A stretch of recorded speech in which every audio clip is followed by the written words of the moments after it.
हमारा अब किसी चीज में इंद्रियों मतलब किसी चीज भोग में मन भी नहीं लगता है।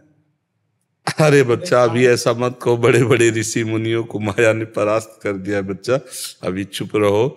अभी ये एकदम कृपा होती है ना, जैसे साधन मार्ग में चले तो गुरु कृपा एकदम होती है, तो वो साधक देखता है कि मेरे अंदर है, वो तुम्हारी नहीं है, वो गुरु कृपा हरि कृपा है। अब जब तुम थोड़ा आगे चलोगे तो तुम्हें कृपा पीछे हो जाएगी, तब तुम चल के दिखाना है आगे। हर साधक से पूछो, कहता है पहले मेरा मन भजन में बहुत लगता था, पहले बहुत आनंद आता था, अब पता नहीं क्या हो गया, क्योंकि पहले तुम्हारी साधना से आनंद थोड़ी आता था, वो तो हरि गुरु कृपा थी। अब तुम संभल कर खड़े हो और परिपक्व बनो, तो अब लड़ना पड़ेगा, अब संघर्ष करना पड़ेगा, समझ रहे? हाँ, खूब नाम जप करो और अपनी इंद्रियों को, जहां जहां विषय भोगा, भी तो आसी का विषय आ गया। आप कहते हो इंद्री के विषय भोगों में हमारी रति ही नहीं। देख हमारे प्रश्न को आप अपने जीवन में देखना, ईमानदारी से देखना। इंद्रियों की रति खत्म हो गई तो कोई प्रश्न ही नहीं बचा ना भगवत प्राप्ति के लिए। समस्या तो यही है ना, इंद्रिय और मन। और बच्चा भी तुम कैसे, क्योंकि हम देख भी रहे हैं ना आपको, केवल आपकी बात सुन नहीं रहे हैं, आपको हम देख भी रहे हैं।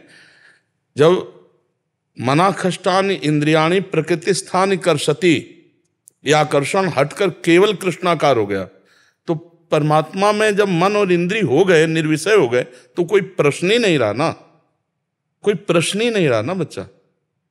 फिर प्रश्न क्यों, आप बताओ ना। धीरे धीरे हमारी इच्छा हर एक चीज से मतलब पहले जैसे थे। देखो बच्चा, धीरे धीरे हटना और इकट्ठे कूद जाना दोनों बराबर होती हैं। हटाते हटाते 30 वर्ष हो गए और 30 मिनट में भ्रष्ट हो गया। 30 वर्ष का हटाना 30 मिनट में भ्रष्ट कर दिया माया ने। अब बोलो इसको क्या कहोगे? 30 वर्ष वो धीरे धीरे हटाता रहा, और अगर भगवान का आश्रय छूटा और अहंकार आ गया तो 30 मिनट में वो किसी काम का नहीं रह गया, भ्रष्ट कर दिया माया ने। आप तो माता से पैदा हुए हो, शरीर तुम्हारा स्त्री शरीर को भी देख रहा है, पुरुष शरीर को देख रहा है। हम ऐसे ऋषि की बात कर रहे हैं जिसने कभी स्त्री देखी नहीं थी। श्रृंगी ऋषि पैदा हुए थे मृगी से। विभांडक ऋषि, उनके पिता थे, तो एक अप्सरा स्नान कर रही थी, तो उसके अंगों को देखकर उनकी शक्तिपात हो गई। तो चूंकि वो जल लेने हैं, स्नान करें, तो उसी से किनारे लहर में उनका शक्ति आ गई, तो वही वीर शक्ति, तो मृगी पी गई। अब इतना अमोघ वीर, तो गर्भधारण हो गया, तो एक सींग भर मृग का था, पूरा शरीर देव शरीर, क्योंकि ऋषि का था। उन्होंने कभी स्त्री नहीं देखी थी। पूरा चरित्र उनका पढ़कर के महाभारत में देख लीजिए। इतने विषयासक्त, इतने शरीरासक्त हो गए कि फिर ब्याह हुआ उनका, जिसने स्त्री देखी नहीं थी। ये अति सय प्रबल देव तव माया, जाहि न मोह कवन जग जाया। ऐसा कौन पैदा हुआ संसार में जिसे माया ने थप्पड़ न लगा दिया हो, माया ने गिरा न दिया हो। अच्छे से चलो, भगवान तुम्हारी रक्षा करेंगे। सदैव ऐसा बोलो कि मेरे में सामर्थ्य तो नहीं है, हरि गुरु कृपा से ही मैं निकल सकता हूं, ऐसा बोलो। देखो बड़े बड़े महापुरुषों ने कहा, आसमय अधम सखा सुनो, मोहू पर रघुवीर। हनुमान जी महाराज कह रहे बिल्कुल नहीं, हम नाने पावे कि अब मेरा मन विषयों में जाता नहीं है। बहुत बहुत खतरनाक खेल माया का है।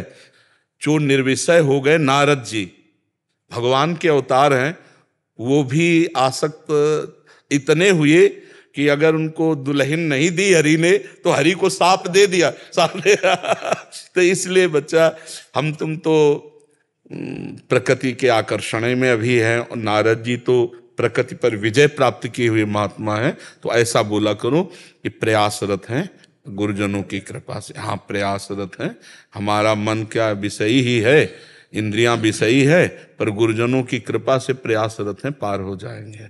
जब गुरुजनों की कृपा है तो पार हो जाएंगे, ऐसा भाव रखें। वो जो बोले अंतःकरण जो विचार आती है, तो वो भी विचार भगवान की चाह से ही आती है। 2 प्रकार की बुद्धि होती है। भगवान की चाह की विचारधारा तो सिद्ध पुरुष में होती है, साधक में 2 प्रकार की बुद्धि होती है, एक कुमति एक सुमति। कुमति सुमति सबके उर राही, नाथ पुराण निगम अस कहीं, जहां सुमति तहां संपत्ति नाना, जहां कुमति तहां विपत्ति निदाना। गंदे विचार कुमति पेश करती है, अच्छे विचार सुमति पेश करती है। शुभ और अशुभ दोनों से परे भगवदानंद का विचार ये भगवान की तरफ से आता है। भगवान की तरफ से विचार तब आता है जब जीव अपने अहंकार को भगवान के चरणों में समर्पित कर देता है। समझ पा रहे हो जी? मयूर जी। राधे राधे। महाराज जी आपके चरणों में कोटि कोटि प्रणाम।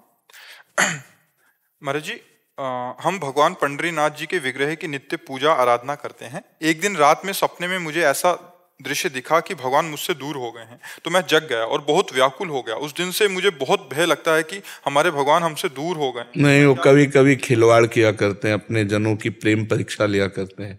ये प्रियता वो देखते रहते हैं कि उपासक हमारी सेवा ही केवल करता है कि हमसे प्रेम करता है। अगर हम स्वप्न में भी उनका वियोग या उनका जरा भी हानि नहीं बर्दाश्त कर पा रहे हैं तो जागृत की क्या होगी। वो अब इस भाव में अपने मंगल की कामना नहीं रहती, अपने प्राण प्यारे प्रभु का उनको दुलार करना है, हर समय उनकी सेवा में रहना है। तो श्री विग्रह जो अर्चना अवतार भगवान का है, ये विग्रह अवतार जो है ये आसक्ति पूर्वक है। हम इनकी सेवा करें और इतने आसक्त रहें। इस समय हमारे प्रभु को प्यास लगी होगी, इस समय प्रभु को भूख लगी होगी, इस समय प्रभु को शयन कराना है, इस समय तो ये जो भावना है ये अजित को जीत लेती है, भगवान को जीत लेती है। आप समझो दुर्योधन के घर के सब 56 प्रकार के भोग त्याग कर और भगवान विदुरानी के भाव रूपी छिलके खाने के लिए गए। नहीं, ये भावोत्सवेन भजताम रस काम धेनु। हमारे भगवान को भाव पसंद है, भोजन, सोना चांदी, रुपया पैसा, अच्छी पोशाक है तो पहनाओ, नहीं सिर्फ भाव पसंद, सिर्फ भाव पसंद। अगर भाव नहीं है तो फिर तो कभी कभी भगवान अपने भक्तों के हृदय को चेक किया करते हैं। कोई विपरीत ऐसे खेल कर दिए, अब उसके अंदर कितनी पीड़ा हो रही, हाय अब हम कैसे जिएंगे। तो ये अनिष्टकारी नहीं है, ये हमारी प्रेम परीक्षा है कि आप कितना ठाकुर जी से प्यार करते हैं, जिनकी सेवा करते हैं। अनिष्टकारी तो अब हमारा अनिष्ट तो कोई कर ही नहीं सकता, अनिष्ट तो हो ही नहीं सकता है, अब अनिष्ट नहीं हो सकता। हम भगवान के शरणागत हैं, हम भगवान के अनिष्ट कैसे हो सकता है। अनिष्ट भी हमारे पास आएगा तो मंगल करके जाएगा, मंगल करके नहीं जाएगा। अनिष्ट भी आएगा तो मंगल करके जाएगा। अनिष्ट है ना, किडनी फेल है, लेकिन वो हर समय मुझे सावधान रखती है, हर समय कभी भी शरीर छूट सकता है। निरंतर नाम जप करो, निरंतर मंत्र जप करो, चलो सेवा करो, ये शरीर तो जाएगा ही जाएगा। तो हमारे लिए अनिष्ट भी आएगा तो हमारा मंगल करके ही जाएगा, मंगल तो हो ही नहीं सकता। हमारे और संसार के बीच में भगवान की कृपा रूपी मशीन लगी है, उधर से जितना मंगल आएगा कृपा उसे फिल्टर करेगी और इधर मंगल हो जाएगा और मंगल वापस लौट जाएगा। कभी भक्त को नहीं सोचना चाहिए किसी भी क्रिया में, ये प्रियता की बात है, ये प्रियता की परीक्षा है। मान लो ठाकुर जी के भवन में आग लग गई दीपक से, किसी कारण से ठाकुर जी के पूरे भवन में आग। अब वो उपासक सोचे हमारा मंगल, तो क्या अग्नि स्वरूप भगवान नहीं है क्या? नामदेव जी के भवन में आग लगी ना, तो नाच रहे थे ना, हरि आए अग्नि रूप में, नाच रहे थे ना। कुछ लोगों ने कुछ सामग्री बचा के रखी थी निकाल के, तो उन्होंने उसको भी डाल दिया। हरि आए हैं, अरे कोई अतिथि आता है उसके मुख से छीनता है मेरे हरि आए हैं। देखा, फिर रुक्मिणी जी और भगवान श्री द्वारिकाधीश ने अपने हाथ से उनकी कुटिया बनाई थी रातों रात, नहीं? हाँ, तो इसलिए हमारा मंगल तो हो ही नहीं सकता। मंगल नाम तो हमारे जीवन से गया क्योंकि हम भगवान की शरण में है। समझ गए? प्रेम कैसे बढ़े, भगवान जी से प्रेम कैसे वृद्धिंगत हो। हम जिसकी बहुत चर्चा सुनते हैं, जिसकी बातें करते हैं और जिसकी बार बार स्मृति करते हैं, उससे मिलने की चाह हो जाती है, नहीं हो जाती? तो इसीलिए भक्ति का प्रथम अंग है श्रवणम, फिर कीर्तनम, फिर स्मरणम, फिर पाद सेवनम, अर्चनम, वंदनम, दास्यम, शक्यात्म निवेदनम।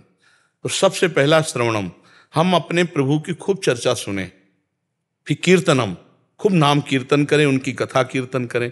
स्मरणम, उसी की याद में तन्मय रहें तो निश्चित प्रेम प्राप्त हो जाए। श्रवण कथन सुमिरन प्रतीति, यह है जो कृपा हरिवंश की। जो श्रवण कथन विश्वास पूर्वक श्रवण विश्वास पूर्वक की इससे भगवान में प्रीति होगी, कीर्तन इससे भगवान में प्रीति होगी, स्मरण इससे भगवान में प्रीति होगी। तो कह रहे हैं ये जो कृपा हरिवंश की, ये हरिवंश की कृपा अगर 3 पर विश्वास हो जाए, भगवान के गुण कीर्तन, भगवान के गुण श्रवण, भगवान के नाम कीर्तन, भगवान के नाम श्रवण और नाम स्मरण, तो निश्चित भगवत प्रेम प्राप्त हो जाएगा। प्रेम मूल यह नाम है, जो भगवान का नाम है, इसी से प्रेम प्रकाशित होता है। आज तक जितने महापुरुष हुए, महाराष्ट्र तो सिद्ध महापुरुषों का मतलब धाम ही है, एक से एक महापुरुष सिद्ध प्रकट हुए, तो सबकी जिह्वा पे नाम के प्रभाव से ही सब सिद्ध हुए। तो हम नाम जप करें और लीला गायन और लीला श्रवण, नाम कीर्तन, नाम श्रवण, यही जीवन बना ले, इसी से प्रेम की प्राप्ति हो जाएगी। सार्थक जी। राधा वल्लभ श्री राधे राधे महाराज जी, आपके चरणों में कोटि कोटि प्रणाम। महाराज जी, इनका बहुत बड़ा भाव है। भाव ये है कि महाराज जी ये कह रहे हैं कि आपका सत्संग सुनते हैं और जीवन जीने का एक तरीका है। अभी ये इनको डर लग रहा है कि ये सिर्फ संसार के चक्कर से छूटने के लिए ही नाम जप कर रहे हैं या किसी डर को भगाने के लिए नाम जप कर रहे हैं, बल्कि जो आप कहते हैं कि प्रेम भाव के लिए ही या नहीं, दोनों भावों के लिए भगवान ने आदेश किया है। एक तो जो सभी आवा सरनाही रखियो ताहि प्राण किनाई, अगर कोई भयभीत होकर मेरा नाम लेता है भय से मुक्त होने के लिए, तो मैं उसे प्राणों की तरह प्यार करता हूं और प्राणों की तरह, जैसे अपने प्राणों की हर प्रयास से रक्षा की जाती है, ऐसे मैं उसकी रक्षा करता हूं। तो अगर हम प्रेम के लिए आए तब तो कहना ही क्या है, लेकिन यदि हम अपनी वासनाओं की पूर्ति के लिए, भय की निवृत्ति के लिए, तो हम जाएं कहाँ, आपके सिवा कोई है ही नहीं। हम अपनी वासनाओं की पूर्ति भी आपसे चाहेंगे और अपनी कामनाओं की पूर्ति भी आपसे चाहेंगे और भय निवृत्ति भी आपसे चाहेंगे। तो सर्व मंगल दाता भगवान का आश्रय ले लिया जाए तो हर तरह से मंगल, इसमें चिंता का विषय नहीं है कि हम तो बहुत निकृष्ट हैं क्योंकि भयभीत होकर भगवान की शरण में आए, ऐसा नहीं है। प्रेम भाव कैसे जागृत करता है? अभी बताया ना, भगवान का नाम, भगवान का गुण, जैसे लीला चरित्र है, इनको जब हम श्रवण करते हैं तो हमारे अंदर, देखो अगर आपने श्रवण न किया हुआ होता मोबाइल से, तो आपके अंदर ये इच्छा आती कि आप हमारे पास आए। श्रवण ने तो इच्छा यहाँ पर, और जितना आप श्रवण करते रहेंगे उतनी आसक्ति बढ़ जाएगी आपकी। फिर लगेगा कि यार बार बार दर्शन करूं, बार बार मिलूं। न मिलने पर आपके हृदय में पीड़ा होगी, इसी को प्रेम कहते हैं। ऐसा लगता है कि जैसे कि अपने जो कष्ट है उसका निवारण या संसार चक्र से भागने के लिए ही मैं ये कर रहा हूँ। बहुत अच्छा है, आप कीजिए। नहीं, ऐसा ही हो, ऐसा ही हो। हम जुड़े तो प्रभु से, हमारी आस्था तो पक्की हो, प्रेम तो बाद का विषय है। पहले हम जहां दलदल में फंसे, इस दलदल से तो हटे। ऐसा है, बिल्कुल आप जैसे चल रहे हो ऐसे ही चलिए, आपका परम मंगल विधान भगवान करेंगे। और प्रेम तो अपने आप हो जाएगा, जैसे जैसे आपका विश्वास दृढ़ होता जाएगा, जैसे जैसे उनकी कृपा अनुभव होती है, वैसे वैसे रोना आने लगेगा। कितने कृपालु हो प्रभु, दूसरा कोई नहीं जानता, लेकिन हम जान रहे हैं। एक एक कदम पर आप हमारी रक्षा कर रहे हैं, एक एक कदम पर आप हमें प्यार दे रहे हैं। ये आपकी छाती में जब आएगा ना, तो प्रेम होने लगेगा कि आप जैसा कृपालु कोई नहीं। पक्का समझिए, भगवान जैसा कोई कृपालु नहीं, दुलार करने वाला कोई नहीं। इसलिए भगवान के आश्रित चाहे जैसे भय, लोभ, कामना, काम, क्रोध, कैसे भी सब, भगवान को गालियां दी गिन गिन के, वो परम पद को प्राप्त होगा। हम गिन गिन के राम राम कह रहे हैं, हमें परम पद नहीं मिलेगा। हम गिन गिन के कृष्ण कृष्ण राधा राधा कह रहे, हमें परम पद नहीं मिलेगा। विश्वास करो, गिन गिन के गालियां देता था शिशुपाल, कोई ऐसी गाली ली जो भगवान को ला दी, और भगवान में समा गया अंतिम समय। क्यों? उसका चिंतन श्री कृष्ण थे। भय से, क्रोध से कंस भगवान में समा गया। क्यों? क्योंकि वो चिंतन भयपूर्वक भगवान का करता था। तो भगवान का चिंतन हो, हाँ अगर प्रेम से हो तब तो क्या कहना है, लेकिन किसी भी भाव से यदि हो तो मंगल तो हो ही जाएगा। पूतना राक्षसी सुंदर रूप बनाती है, और 6वें दिन अभी भगवान का छठी उत्सव की तैयारी हो रही है, अपने स्तनों में हलाहल विष लगाकर भगवान को मारने के लिए जाती है। भगवान को गोद में उठाती है, किसी ने रोका नहीं। इतना सुंदर रूप, सबको ऐसा लगा मानो लक्ष्मी जी मिलने आई है, इतना सुंदर रूप बनाया। और जब वो अपने स्तनों से हलाहल विष, तो भगवान तो सर्वशक्तिमान, 6 दिन क्यों चाहे 6 वर्ष क्यों, उनमें क्या फर्क पड़ता है। दोनों लात लगाए, उसके छाती में पकड़ा, स्तन जो पीना शुरू किया तो प्राण खींचने लगे। वो चिल्लाई अपने असली रूप में आ गई। 6 कोस का शरीर था, भागवत में पढ़ के देखो, 6 कोस के वृक्षों को उसको वो गति दी जो माता यशोदा को देनी चाहिए। हलाहल विष पिला के मारने जा रही उसको हमारे कृष्णचंद्र जी माता की गति देते हैं, और जो प्यार से दूध का भोग लगाते हैं उनको गति नहीं होगी, उनका परम मंगल नहीं होगा। हमें विश्वास करना चाहिए भगवान पर कि हमारे भगवान कितने करुणामय हैं। के ऊपर तो कोई संशय नहीं है जी, लेकिन चाहते हैं कि वो प्रेम बहुत जागृत करें किसी भी तरीके से। एक सीढ़ी है, पहले हमारी सर्व कामना रहित बुद्धि हो जाए तब प्रेम उत्पन्न होता है। प्रेम जो है उसके लक्षण है कामना रहितम, गुण रहितम, सूक्ष्मतरम, अनुभव स्वरूपम, प्रतिक्षण वर्धमानम। ये गुण रहितम, 3 गुण है, सतोगुण, रजोगुण, तमो, तीनों गुणों से ऊपर हो जाता है प्रेमी। कामना रहितम, उसके अंदर कोई कामना नहीं रहती, न शुभ न अशुभ। वो सूक्ष्मतरम, बड़े सूक्ष्म विचार वाला हो जाता है। अनुभव स्वरूपम, प्रेम केवल अनुभव में ही आता है। वो प्रतिक्षण वर्धमानम, अपने इष्ट के प्रति आसक्ति बढ़ती चली जाती है, उसे कुछ नहीं चाहिए, उसे कुछ नहीं चाहिए। तभी उसको लोक में बावरे कहा जाता है कि ये तो बावरा है, पागल है, बस चिल्लाता रहता है, रोता रहता है, हंसता रहता है। उसकी पर ऐसे प्रेमी बहुत कम होते हैं जो, पर अगर आप चाह रखेंगे तो बहुत जल्दी क्रॉस हो जाएंगे। ये जो कामनाओं की भीड़ है, ये जो नाना प्रकार की भय वृत्तियाँ हैं, लोभ वृत्तियाँ हैं, सम्मान वृत्तियाँ हैं, इनको भगवान जल्दी क्रॉस करवा देंगे और वो स्थिति दे देंगे। उन्हीं के ऊपर रखो, वो बहुत बड़े डॉक्टर हैं, जहाँ जहाँ दवा चाहिए वहाँ वहाँ वो दवा दे देंगे। कविता अग्रवाल जी। राधा वल्लभ श्री हरिवंश महाराज जी। महाराज जी, आपका कहना है कि आप बहुत सारी संस्थाओं में जुड़े हैं जहां सेवा कार्य इनको करना पड़ता है। फिर जब इनको सेवा कार्य मिलता है तो कभी कभी ऐसा होता है कि क्रोध भी करना पड़ता है। उसके भाव से कभी कभी ऐसा भी हो जाता है कि सेवा भाव से अहम भी जागृत हो जाता है और क्रोध भी हो जाता है। जैसे जन्माष्टमी और राधा अष्टमी जैसे बड़े पर्व होते हैं, मंदिर आदि में सेवा लगता है, तो अपराध बनने का भी डर होता है। तो महाराज जी, इस परिस्थिति में अपने अहम भाव को और अपने क्रोध पे कैसे काबू पाएं? अहम भाव तो करना ही नहीं चाहिए, क्योंकि जब भगवान ने सेवा दी है तो सेवक को अहंकार करने का अधिकार कैसे है? स्वामी का प्रत्येक विधान सेवक को दैन्य होकर करना, यही उत्तम भाव सेवक का है। सेवक अगर सुखानुभूति या दुखानुभूति सेवा में करता है तो सच्ची सेवा नहीं मानी जाती। सेवक सुख चाह मान भिखारी, व्यसनी धन, शुभगति बेविचारी। सेवक का तो अगर उत्तम कार्य हो जाता है तो स्वामी की कृपा, अगर त्रुटि हो जाती है तो हमारी असावधानी। क्रोध दूसरों पर करने से अपनी हानि होती है। हाँ, ये जरूर है कि कभी कभी क्रोध का नाटक करना होता है, क्रोध नहीं होता है।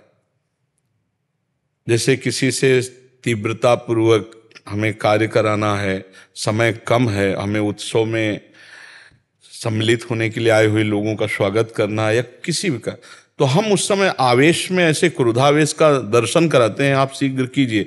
पर अंदर जलन नहीं होनी चाहिए, अंदर उनके प्रति द्वेष भाव नहीं होना चाहिए, और अहम की तो कोई गुंजाइश ही नहीं। सेवा में अहम कैसा, सेवा में अहम कैसा? अगर जैसे कई बार क्रोध कर रहे हैं तो क्रोध में ऐसा लगता है कि शायद अहम से ही क्रोध हो रहा है। आपको ये देखना है आपका हृदय जलने लगता है क्या? नहीं, हृदय नहीं चलता है। बस फिर क्रोध का नाटक तो जैसे गुरु है वो अपने शिष्य के प्रति कर सकता है, जैसे कई लोगों के ऊपर सेवाधिकार हमें मिला है, अगर वो सही नहीं हो सकता तो हम उसके ऊपर कर सकते हैं क्रोध का नाटक। क्रोध का नाटक करना और क्रोध होना, उसमें अंतर हो जाता है। जब हम किसी पर क्रोध करते हैं तो दोष दर्शन करके करते हैं और उससे घृणा, द्वेष, ये हमारे अंदर दोष आ जाते हैं। अगर ये सब नहीं है और क्रोध का हम नाटक कर रहे हैं तो कोई बात नहीं है, क्योंकि हमें कार्य प्रणाली को ठीक ठीक कराने के लिए ऐसा करना पड़ेगा, और अहंकार की तो कोई गुंजाइश ही नहीं। क्योंकि स्वामी कई बार जैसे विद्यार्थी हैं जिनको हम सिखा रहे हैं, करा रहे हैं, तो बहुत कई बार डांट के या हाँ, इससे कोई फर्क नहीं पड़ता है, क्योंकि हमारा इस समय गुरु का भाव है, उनको जो शिक्षा देनी है उनको सही ढंग से उसका ज्ञान हो जाए, इसलिए हम क्रोधावेश कर सकते हैं, उसमें कोई बात नहीं है। तो वो कोई अपराध नहीं है, लेकिन हम उसके प्रति घृणा नहीं करेंगे, उसके प्रति द्वेष नहीं करेंगे, ये भाव हमें पुष्ट रखना है। दीपिका जी। श्री हरिवंश महाराज जी। राधे राधे महाराज जी, भगवान के स्वयं और विलास रूप की शक्तियों में क्या अंतर है? जिस व्यक्ति को भगवान का तत्व ज्ञान नहीं होगा उसका स्वभाव कैसा होगा? बात हम इतनी आपको कह रहे हैं, जब तक तत्व ज्ञान नहीं होता तब तक ये सब अंतर है। नहीं तो तत्व ज्ञान जब होगा तो मत्तः परतरम नान्यत किंचिदस्ति धनंजय, मेरे सिवा किंचन मात्र भी कुछ नहीं है, तो क्या कम और क्या ज्यादा। तुलसीदास जी महाराज देख रहे हैं, जड़ चेतन जग जीव जत सकल राम मैं जानी, सिय राम मैं सब जग जानी। सब में वही पूर्ण विराजमान है परमात्मा। हाँ, जहां जरूरत पड़ी तो 100 ग्राम उठाने की तो 100 ग्राम उठा रहा है, 1 किलो की तो 1 किलो उठा रहा है, 1000 किलो की तो 1000 किलो उठा रहा है। वो है पूर्ण, सब जगह पूर्ण है। परमात्मा पूर्ण है, वो सर्वत्र है, सब जगह है। जब तक हमारी दृष्टि में अंतर है तब तक अंतर है, और दृष्टि में जब अंतरता हटी एक, तो एको ब्रह्म द्वितीयो नास्ति, वही विराजमान है, दूसरा कोई नहीं विराजमान है। पहली बात तो इतना समझो। दूसरी, जिस व्यक्ति को भगवान की तत्व ज्ञान नहीं होगा उसका स्वभाव कैसा होगा? 3 गुणों के अंतर्गत ही होगा, शतोगुण रजोगुण तमोगुण के अंतर्गत ही होगा। और जो भगवान के तत्व को जान जाता है तो जानत तुम्हें तुम्हें हो जाए, वो गुणातीत हो जाता है। अब 3 गुणों में पूरा संसार, पूरा वेद, पूरा पुराण, पूरे शास्त्र भरे पड़े हैं। 3 गुणों में का ही सारा खेल देख रहे। ये त्रिगुणात्मिका माया को उसको 1-2 स्वभाव हों तो बताए, अनंत उसके विलास हैं माया के, तो अनंत विलास उसके हो रहे हैं। जो गुणातीत स्थिति को प्राप्त है वो भगवत तत्व का ज्ञाता है, और उसी का वर्णन किया जाता है। और जो माया में लगे हैं उसका क्या वर्णन किया जाए, उसके तो अनंत स्वभाव माया के हैं, अनंत स्वभाव हैं। 3 गुणों में ही अनंत स्वभाव है। किस किस का दर्शन करो, देखो क्या क्या दर्शन है इस माया में। कोई कच्चे जानवरों को चबाता जा रहा है? कोई इतना दयालु है कि चींटी में भी पैर ना पड़ जाए। क्या क्या वर्णन किया जा सकता है माया के स्वभाव और माया के प्रभाव को वर्णन किया गया है, तो तत्व ज्ञान का वर्णन किया गया है।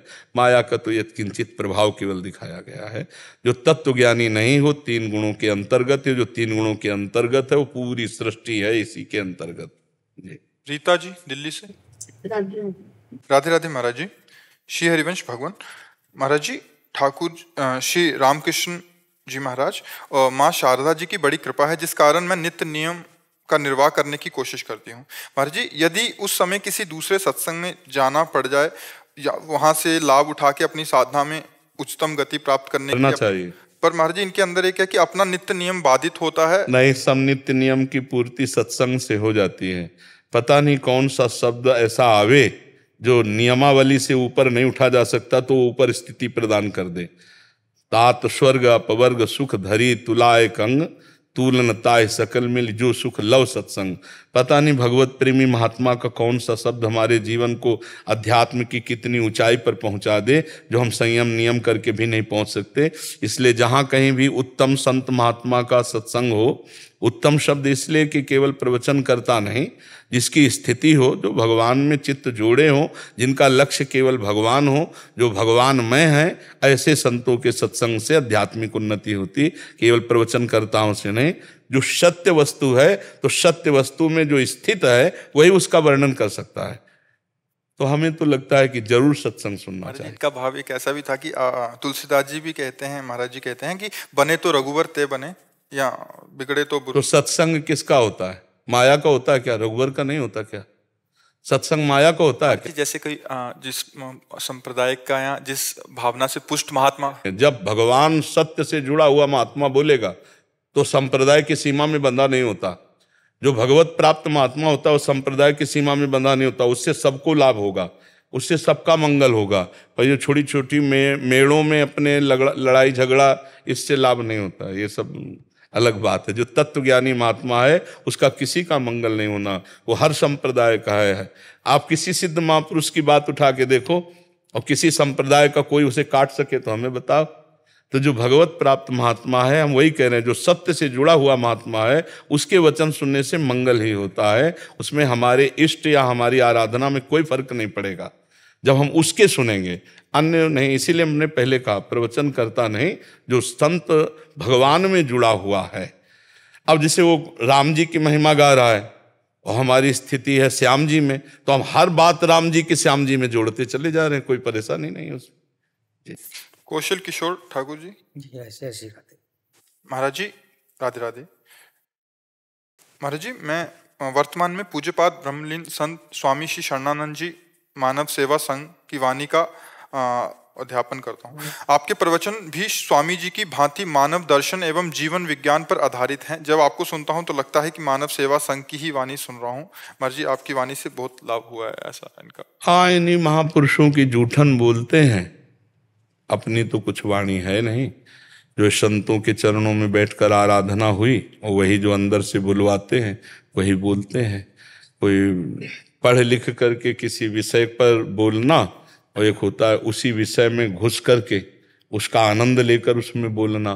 तो इन्हीं संतों के चरणों का आश्रय लिया तो इन्हीं संत जन अंदर आकर वाणी के रूप में स्फुरित हुए, वही जगत मंगल कर रही, वही आप लोगों का मंगल कर रही। महाराज जी, एक इसमें प्रश्न था, जैसे अभी आपने बोला कि जो महापुरुष जो भगवत तत्व का अनुभव कर गए, उनकी सबका जो सिद्धांत है महाराज जी, जैसे अभी स्वामी राम सुखदास जी महाराज जी की वाणी पढ़ें, भाई जी की वाणी पढ़ें, महाराज जी आपकी वाणी भी सुनने को मिलता है, तो सबका एक स्थिति एक जैसी होती है महाराज जी, मतलब कि हाँ, जो तत्व दृष्टि होती है। हाँ, क्योंकि वो जो स्थिति है उसी स्थिति में जब आया जाएगा तो वही एक स्थिति होगी, वही एक स्थिति होगी, वो उसमें बदलाव नहीं होता। उपासना का रंग अलग अलग होगा, अलग अलग होगा, परिस्थिति हो, चाहे सियाराम उपासक हो, चाहे राधे श्याम उपासक हो, चाहे ब्रह्म उपासक हो, चाहे जो जब स्थिति आएगी तो स्थिति में वही होता है, उसमें अंतर नहीं। उसमें जो उपासक उनके पास जाते हैं तो उनको उसी भावना में पुष्टता मिलेगी। सच्चे महात्मा का यही संसर्ग का लाभ है कि अगर आप सियाराम के उपासक हो तो आपकी सियाराम में भक्ति बढ़ेगी, और अगर आप ऐसे अभी स्थिति नहीं है तो आप राधे श्याम में स्थित हो जाओगे जहां वो स्थित है, और अगर आप ब्रह्म ज्ञान में जाना चाहते हो तो ब्रह्म ज्ञान की स्थिति हो जाएगी। महापुरुषों के संग से जो इच्छा करियो मन माही, हरि प्रसाद कछ दुर्लभ नाही, वही स्थिति जागृत हो जाती है, क्योंकि संत कल्पतरु हैं। बहुत बार देखा जाता है जैसे कोई राम उपासक है तो आप राम जी की ही चर्चा उसकी प्रसन्नता के लिए करते हैं, या कोई ब्रह्म, क्योंकि वही प्रिया प्रीतम ब्रह्म है, वही प्रिया प्रीतम ओंकार है, वही प्रिया प्रीतम सियाराम है, वही प्रिया प्रीतम हम जानते हैं सत्य स्वरूप सच्चिदानंद है। तो जो जहां का है हम वही वर्णन करते हैं, तो हमारे ही प्रिया प्रीतम को वर्णन हो रहा है, कोई अंतर नहीं है। राम में हमारे श्यामा श्याम विराजमान है, राम में राधा और माँ में माधव, राधा माधव दोनों विराजमान है। हम राधा माधव कहते हैं तो राम राम कहते हैं, राम राम कहते हैं तो राधा माधव कहते हैं, वही प्रभु के नाम, कोई अंतर नहीं है। केवल भेद है संसार का, संसार का राग मिट जाए, गंदे आचरण मिट जाए, पापाचरण मिट जाए, ये खास बात है। और आगे वो उन्नति जब अध्यात्म की होती तो एक है वो परमात्मा, वो 100-200 नहीं, वो एक है, उसके नाम अनंत है, उसके रूप अनंत है, उसकी लीला अनंत है, उसकी महिमा अनंत है। गुड्डू कुमार जी बिहार पटना से। राधे राधे। राधे राधे महाराज जी, आपके चरणों में कोटि कोटि प्रणाम। महाराज जी, हमारे शरीर से जो सही गलत कार्य करने के लिए जो विचार आते हैं वो कौन से शरीर से आते हैं, अंतःकरण या कारण शरीर से? अंतःकरण, अंतःकरण।